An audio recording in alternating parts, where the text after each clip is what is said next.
ये मेरा अनुभव है, ये अनुग्रह नहीं है। मैं किसी और का कहानी, किसी और का गवाही नहीं, मेरा खुद के जिंदगी का गवाही मैं आपको बता रहा हूं। जिसको कोई नहीं चाहता था, जिसको कोई प्रेम करता नहीं है, तुम्हारे लिए एक खुदा है, तुम्हारे लिए एक खुदा है। जब तुम पुकारोगे दौड़ के आता है, वो दौड़ के आता है। अंधकार की सेवा करते थे हम, अंधकार की शक्ति आ जाते हमारे सामने, जादू टोना करते थे। दुनिया के किसी भी कोने में आप क्यों ना रहे, आपको हम एक ही क्षण में खत्म कर सकते हैं। मेरे 5वीं आयु से लेकर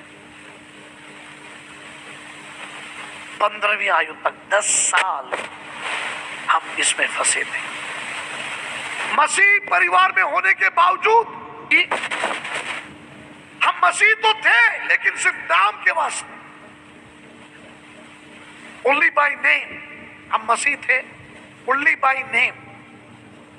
घर में प्रार्थना मना है, घर में बाइबल पढ़ना मना है, घर में हालेलुया बोलना मना है, खाना खाने से पहले दुआ करना मना है, लेकिन मसीह परिवार है। मसीह परिवार इसलिए अदरी साहब, क्योंकि ईस्टर के दिन मुर्गी को काटो, क्रिसमस के दिन केक काटो,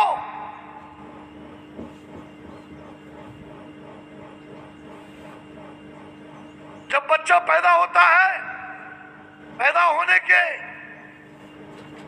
8वें महीने में कलीसिया में ले जाओ, नामांकन करो, फिर उसके बाद शादी में जाओ शादी करने के लिए, और तीसरी बार जाओ गाड़ दफा देने के लिए, दफने के लिए। यही था हमारे मसीह परिवार। लेकिन जब मैं ये सारे अंधकार के काम कर रहा था, मेरे अंदर बेचैनी, सुकून नहीं भाई साहब, सुकून नहीं, शांति नहीं। पैसा बनाता था, पैसा लाखों में, लाखों में।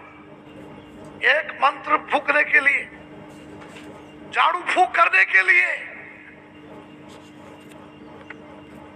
आपके घर से पैसा गायब हो जाएगा।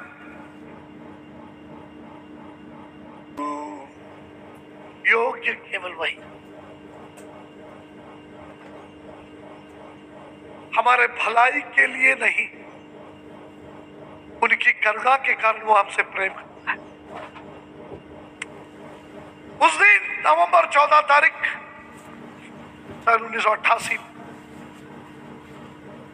मेरे कुछ दोस्त लोग, 2 भाई आए मेरे पास, बोले हम एक नौजवान के संगति हम शुरू किया है, आप आइएगा, संगति में भाग लीजिए, आप आशीषित होंगे। इसके पहले 2 दफा मेरे पास आए थे, पत्थर उठाकर फेंकना, माथा फोड़ दूंगा, माथा फोड़ दूंगा, भाग जा। क्योंकि मेरा दर्शन, मेरा सपना भारत के लिए खेलना था।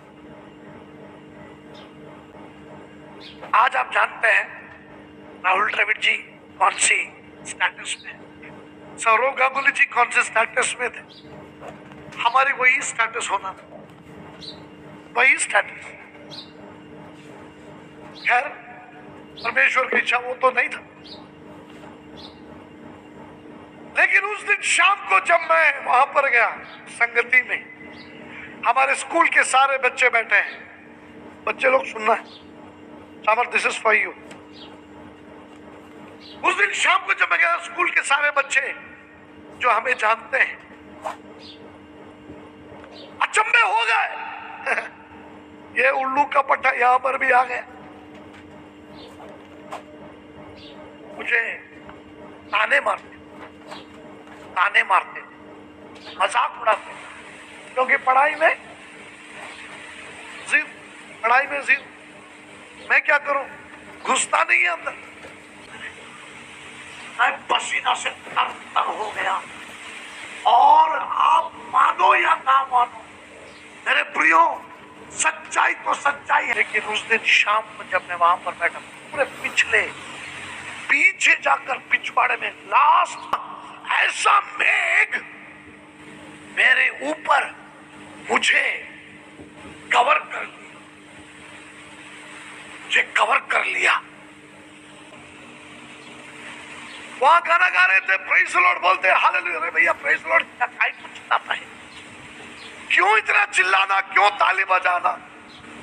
हम भी ईसाई परिवार के हैं, हमारे घर में तो मना है, हमारे घर में पापा बोले ताली नहीं बजाना, हालेलुया नहीं बोलना, प्रेज़ द लॉर्ड नहीं बोलना, बाइबल नहीं पढ़ना।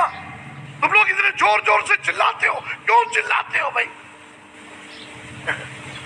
समझ में नहीं आया, समझ में। उस दिन शाम को जो भाई प्रचार कर रहा था, उनका नाम मूर्ति था, मूर्ति। वो हिंदू ब्राह्मण परिवार से उद्धार पाया, बपतिस्मा लिया, अभिषेक के साथ वचन का वो बांट रहे थे। जैसे वो वचन बांट रहे थे, मैं पिछले कुर्सी में रो रहा था। क्यों रो रहा मुझे पता नहीं, इतना रोना आया। धीरे कांपने लगा, मेरा शरीर कांपने लगा, मेरा कुर्सी अपने आप उठने लगा। मैं कुर्सी को पकड़ कर बैठा हूं, पता नहीं क्या हो रहा है। पूरे 45 कवर कर लिया। मेरे सामने वालों को मुझे देख नहीं पा रहा। I couldn't see even one person. जितने मेरे सामने बैठे थे मुझे देखने, वो हमें देख रहे हैं। और एकदम silent. What is happening to Georgie? Georgie को क्या हो रहा है?